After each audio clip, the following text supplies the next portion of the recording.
There are multiple reports on various wrestling news websites confirming that the winner of the men's elimination chamber match and the man that's going to challenge Seth frickin' Rollins at WrestleMania for the World Heavyweight Championship, Drew McIntyre, has re-signed with the company, meaning he's going to stay with WWE for the long run, which is absolutely the right call. It was the right decision, and in my mind, it was the only decision that both parties could make, because even though AEW could definitely match or even surpass WWE's offer in terms of money, in terms of the length of the deal, there's just no getting around being a top star in WWE and headlining events like WrestleMania, like a SummerSlam, like a Royal Rumble, and whatnot, going to France, going to England,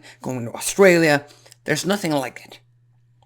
And again, AEW doesn't really have a great track record when it comes to maintaining characters, keeping storylines, keeping characters and wrestlers hot for a longer period of time when it just depends on the creative process. So again, Drew McIntyre made the absolute correct decision. If it's confirmed, of course, that he's going to stick with the WWE for the long run. Now, with that said, this man has been on quite a run when it comes to his work on the stick, when it comes to his mic work. He's been setting that microphone ablaze every single time he's out there, dropping pipe bombs, dropping truth bombs, whatever you want to call them.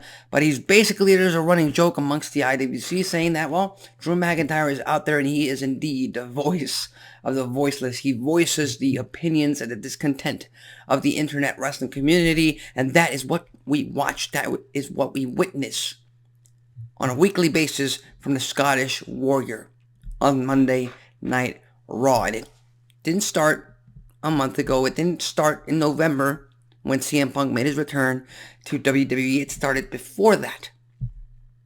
It started pretty much as soon as Vince McMahon was able, well, as soon as they were able to remove Vince McMahon away from creative. And Drew McIntyre was, if I'm not mistaken, the very first superstar on WWE TV to mention the word wrestling once again after a time, during when it was banned from WWE content. Now, with that said, you already know my thoughts on this third match between Drew McIntyre and Seth freaking Rollins for the World's Heavyweight Championship. We already had this match twice, and Seth Rollins walked out with the win.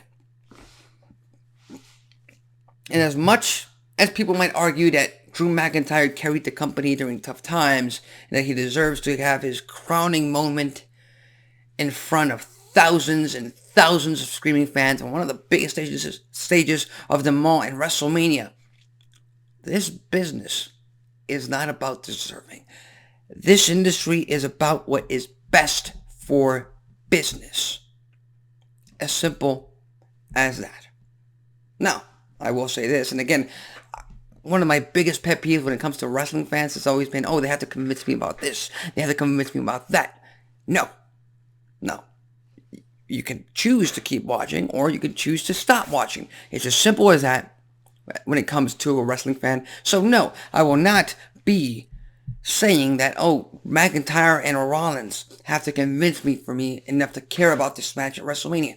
Absolutely not. Of course I care. It's one of the main events of the show. The World Championship on the line. Rollins, McIntyre, they've given us two bangers of matches at WrestleMania. And for all intents and purposes, Drew McIntyre should absolutely walk out of WrestleMania with the World Heavyweight Championship.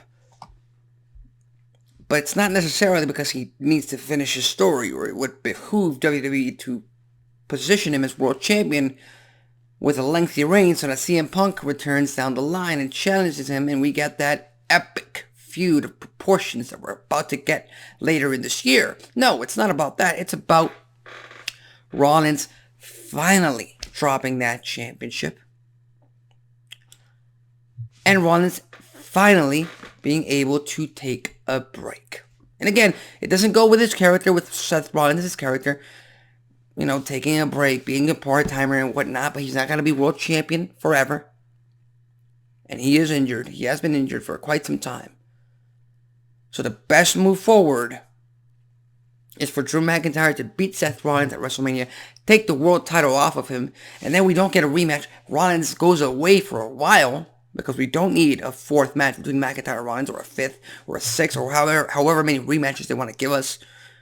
We just got to get past WrestleMania 40, and Drew can get his crowning moment in WWE, one he should have had in 2020 against Brock Lesnar, and of course circumstances prevented that from happening. So, with that said, what are your thoughts on Drew McIntyre's current run? Are you loving it? Are you liking it? Are you hating it? Do you think it makes sense? Do you think it does not? Are you excited about the world title match at WrestleMania 40? Leave your thoughts, comments, and predictions in the comment section below. With that said, just one thing I want to add. That small little comment, that small little line from last night on Raw. Drew, if you don't take care of yourself, you might not make it to WrestleMania. And Drew McIntyre saying that, what I look like, CM Punk? Of course I'm going to make it to Mania. That cracked me up. Again, Drew McIntyre is on fire. He's entertaining. And if there was a petition, which I hear there might be, to have Drew McIntyre come out at WrestleMania with the Broken Dreams theme in its entirety, not like they did at Clash at the Castle, but the whole thing, his whole entrance, I'd sign it. I would sign it. So with that said, my name is Alexis Carrillo. This has been Wrestling Talk, and I'll see you next time.